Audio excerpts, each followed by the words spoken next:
Hey guys, Moose here. Welcome back to another episode of Life is Feudal Forest Village as the bloom slowly fades away and we can see our new town sprouting up here in this area in the north. Trying to minimize the work we do up here, but not gonna happen, I don't think. I think people are gonna be running up there. We're gonna have some... we already had one. I think we just need to accept that annually we're gonna get 4 to 6 deaths from hypothermia until we finish. That's going to be difficult to stomach, but I don't really see a way around it, especially with temperatures dropping as low as they have been. That's alright though. Honestly though, I've said this plenty of times, -10, not so bad. Now, -10 in a society that hasn't invented plastics and fleece and things like that, yeah, okay, maybe pretty bad. I have to, well, no, but then I was just wearing a wool coat and then cotton clothes, so I don't know. But then the boots, you could stay warm. But whatever. The game has to have hypothermia be a threat, otherwise what's the point? I just wish that warm clothing would solve it, because it's made from wool, and wool keeps you pretty damn warm, so I don't know. Whatever. Not a problem. It really doesn't feel like Wednesday. It's episode 99, if I'm not mistaken, Wednesday's episode. We're gonna hit 100 on Friday, so I'll try to make note of that. I don't think there's anything I really have that I can do, but... man, it does not feel like Wednesday. Oh, there's another one. This one gonna make it? Yeah, you made it. Alright, cool.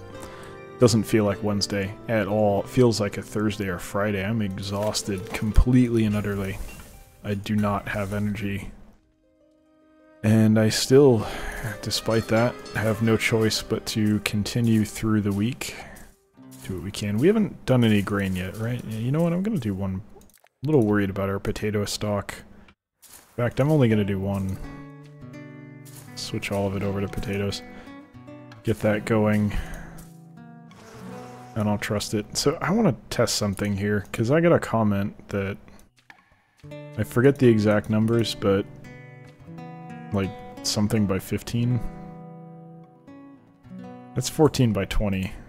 There's something like 15 by 18 is 2 workers or something like that. And that seems suspect to me. I'll have to look at it, but I don't know. I like the farms the size they are. Personally, I like bigger ones. It's easier to manage. Personal opinion. If you prefer smaller farms, that's, you know, that's your prerogative, it's your choice. I'm not gonna say, oh, anyone who does that is wrong. That's not realistic. Yeah, there's another death. That's 3 for the year, I think. It's not as simple as that. I just prefer bigger farms. It's easier for me to kind of understand what's going on and, like, get a chunk that I want to switch over to a particular crop if I need to. There's number 4. I think that's number 4. Yeah. Hopefully it stays at 4. Oh yeah, we had 172, of course. I can just see that. I don't know why I'm making it more complicated than it has to be. Temperature's rising though, it should be fine. Getting back into the positives here pretty soon. Hopefully without any further issue, but you never know. So I think what I'm gonna do is... all the barns can be here. And then I'm gonna put... do I want more barns up here? I definitely want warehouses on the other side of these farms. That's for sure, because we need warehouses. That's non-negotiable. But what do I do after that?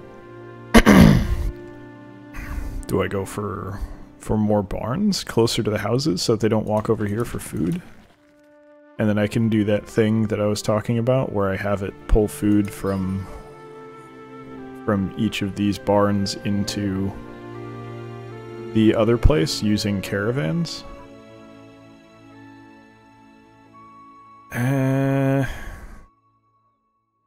We have the land, like, it's not going to be a land space issue, and having extra storage, I guess, technically would be beneficial. Do I care enough to set that up? No, pack mule died of old age. Really? That's a thing that can happen.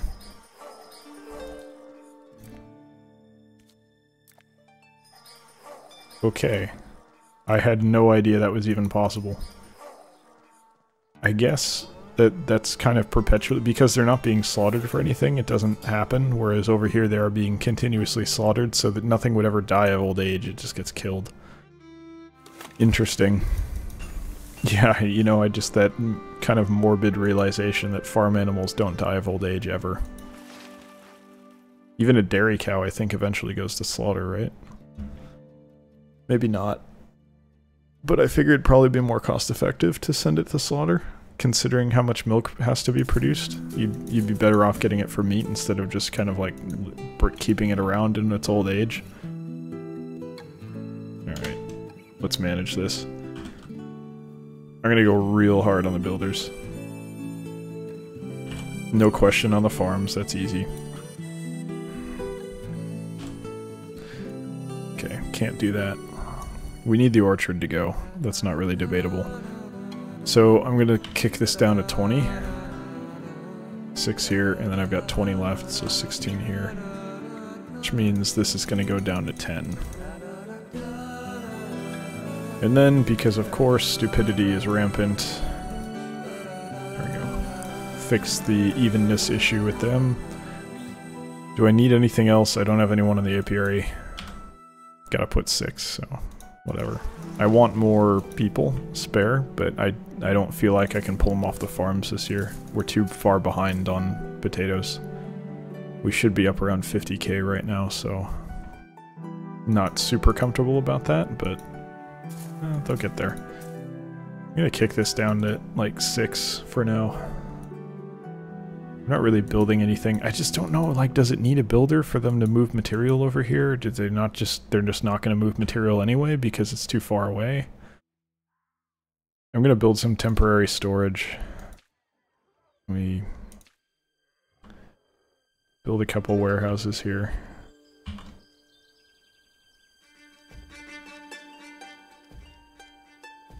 There you go. And we'll try to abandon these. This one should just go away. In fact, I'm gonna new route. Everything from here goes here. I'm hoping they build these soon. I don't know how they're gonna prioritize stuff, but this will be a little bit better of a staging area, I think, and it'll mitigate some of my concerns that I had about continuing to build houses after this. Because I was worried that if we needed more material, going further north was going to be a problem because of how far it was here. I think this is manageable, though. Probably they're just going to keep doing roads, to be honest. I'd be a little surprised if they did much more than that. Alright, got some movement. Yeah, they're starting. It's going rather slowly, but they're starting. What are you working on, buddy? Carrying resources to what? To the scarecrow? No. What were you carrying resources to? Nothing here has anything. So what did you do? That's so weird. Wonder what he was actually doing there. Or maybe I misread it? I don't know. It's a pretty quick reaction there. A little bit of lag, but we're zoomed in. Chalk it up to that. Alright, almost done. Or about halfway done, rather. It's just not really almost, it's halfway. But we'll get there. But yeah, man, work has just been insane. Today was hell. Like, yesterday, well, okay, I'm recording on Tuesday. So, and when I know I said it doesn't feel like a Wednesday, but it doesn't feel like a Tuesday either. And I know tomorrow's not going to feel like a Wednesday. So on Monday, we had this issue come up, and it was, I was very, very blunt and clear, like, look, you need to either resolve this today, or make sure that the meeting to resolve it happens in the morning. Because otherwise we're going to have serious issues, and they didn't call the meeting to resolve it until 2 p.m. So, the problem was, I couldn't really do my job until that meeting happened, because I needed basically permission to do something that if I didn't do it, we weren't going to be able to continue building stuff, and I can't make that call. I needed someone else to decide and say, hey, based on the data, do this. So I needed a decision. It didn't matter what the decision was. I needed a decision, and they chose not to make the decision until 2, which wasted my time and basically left me twiddling my thumbs for 6 hours today, because I got in at about 8. So 8 to 2 is about 6 hours, and that's pretty much wasted time for me. And then also the guys in the warehouse who needed to act based on my work were also stuck waiting. And I think that guy, because I had to complete my work, took about 2 hours to get it into his hands, so 4 o'clock. Well, it's not really 2 hours because the meeting took time, so it was really more like 1 hour 15 maybe to complete my task and get it into his hands, the warehouse guy's hands, and now he has to rush. He had to leave at 6, I think, so he had all of like 2 hours to rush and get his shit done. It's just lack of respect. Just people. There's kind of 2 kinds of jobs in the world. I'm gonna speak very generally. This doesn't necessarily have anything to do with my current job. There's people who have to do things because they have to do things. Like, if your responsibility is, say you work in a retail environment and your job is to stock the shelves. You're just simple guy. Simple job. If you just don't stock the shelves for a couple days, but then work extra hard on the 3rd day, that's not acceptable. Like, that you failed. You didn't do your job. Your output is not expected on a weekly basis, it's expected on a daily basis. You need to do your job consistently over an extended period of time. That's me. I have to do my job consistently over an extended period of time. It's continuous. There's other people who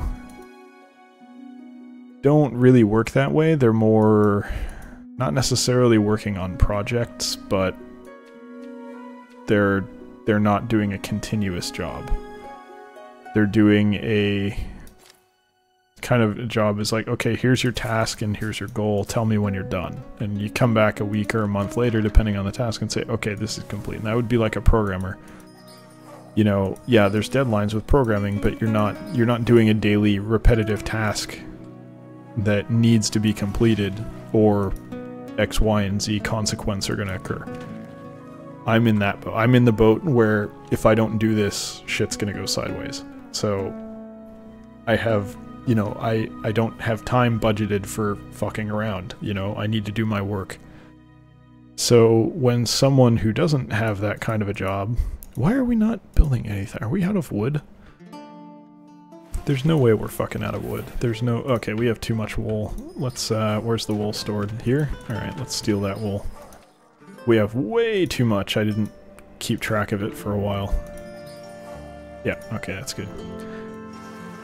When someone who doesn't have that kind of repetitive daily task that they have to do, when they basically are disrespectful in that way by not considering that you have shit you have to do, and they're just like, well, I'm gonna twiddle my thumbs because I don't feel like doing this. I don't feel like this is something that I should have to do quickly, and they just don't give any shit about anyone else's responsibilities or anyone else's job. It's infuriating, and I'm really, that's one of the biggest reasons why, frankly, I think I'd be happier if I didn't have to work with people. And when I say things like I hate people, that's kind of what I'm getting at.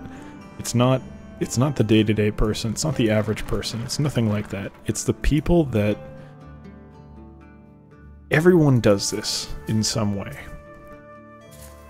It's not, you don't always see it, and you don't always know. I don't think that guy necessarily realizes how hard he's fucking me and the warehouse guy over, because he doesn't live in that reality where there's daily tasks that need to be done.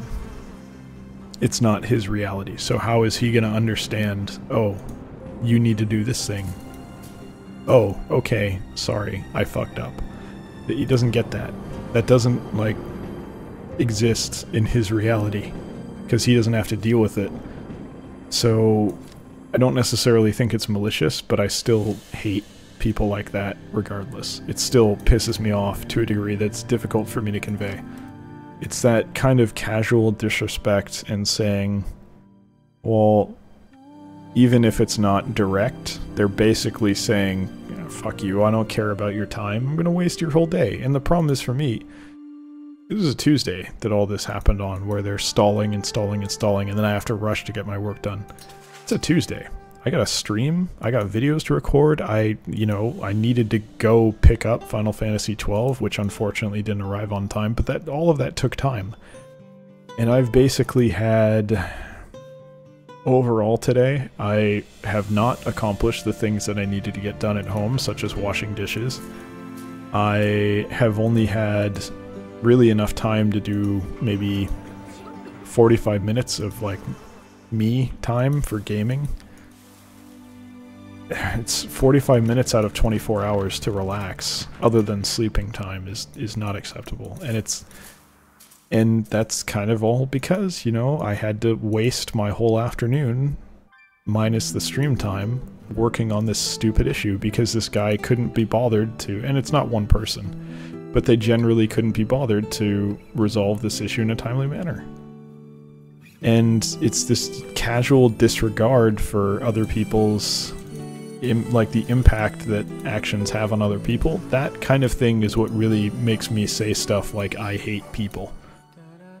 Because I meant it when I said everyone does that. I do think everyone does it. I do it, I'm sure. I make a concentrated effort not to do that, but I still do it. And I try to avoid it, but it's just...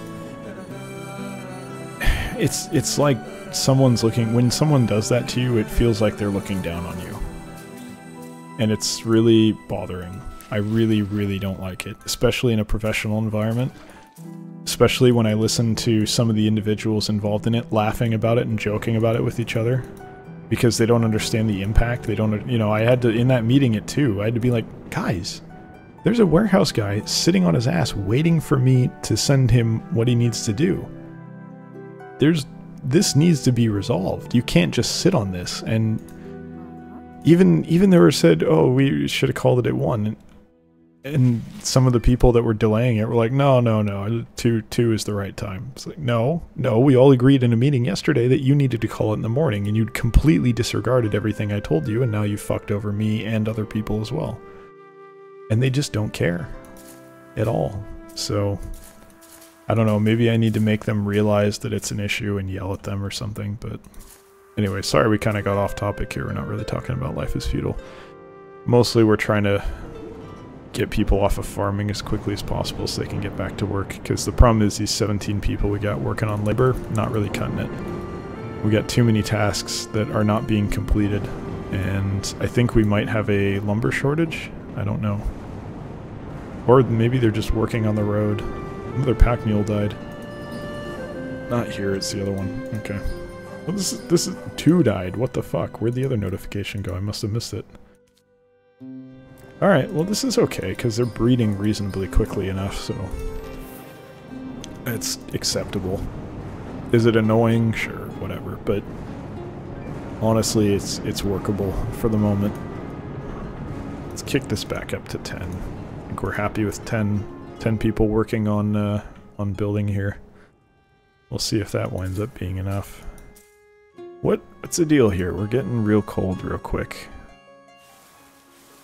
This is one of those early frost years that's gonna fuck us over, huh? Sorry, my voice is getting all gravelly. It's the other thing is I feel not great. I'm not sick, but I'm kind of, it's been this way for a while. Kind of in this like perpetual limbo state of like feeling like I'm getting sick, but I'm definitely not actually getting sick. I just feel like I'm moving in that direction. And it kind of sucks ass. Okay, so this is interesting. This is totally, yeah, oh hell yeah, the watchtower is actually working. That's awesome. So you're done. Because no one's pulling the stuff back in. So this is totally the watchtower. So we could totally just hunt by putting watchtowers in the forest. Now, no one would necessarily go out to pick up that stuff, as you can see here, but I think over time, given given enough time to make it happen. No, builders starve to death. That's your own fault, buddy. As we freeze here. Anyway, that might be something that's exploitable. And you could just basically not have anyone be anything other than laborers and just have them get food by building watchtowers, basically. I don't know if that's workable, but it's something to consider maybe exploiting. It'd be fun. I wouldn't mind trying to figure out if there's a way to do that. Okay, come on. The game is paused. You have no excuse for lagging. That's not acceptable. Alright, there you go. Now you can go. It's just because I assigned 30 people to fishing doesn't mean the game should have an excuse to lag while paused. That's not really workable. Game did really not like that. It tanked like a motherfucker there. Anyway. It is winter, and we're also 20 minutes in, so it's time to end the episode. So, on that note, thank you very much for watching. I hope you've enjoyed it, as we lag even further thanks to Daybreak. To the point where I think the game might have frozen. Let's give it a second. I just want to make sure it didn't crash. I think it might have actually crashed. Well, isn't this magical? Anyway, thank you for watching. Hope you enjoyed it. I hope you'll join us for the next one as well. If you're not already aware and you enjoyed this video, please consider checking me out on twitch.tv/electronicmoose. I stream Tuesdays, Thursdays, and Sundays from 6 to 8 p.m. PST, which is 9 to 11 p.m. EST. Sometimes I like to start early to put a little bit more time into the videos, or into the stream, so feel free to follow me on Twitter to see when I'm going to go live. I just realized that the barns have their roofs clipping into each other, which is unfortunate, but I'm sure that's probably a bug. Anyway, like I was saying, thank you for watching, and I'll see you next time. Take care.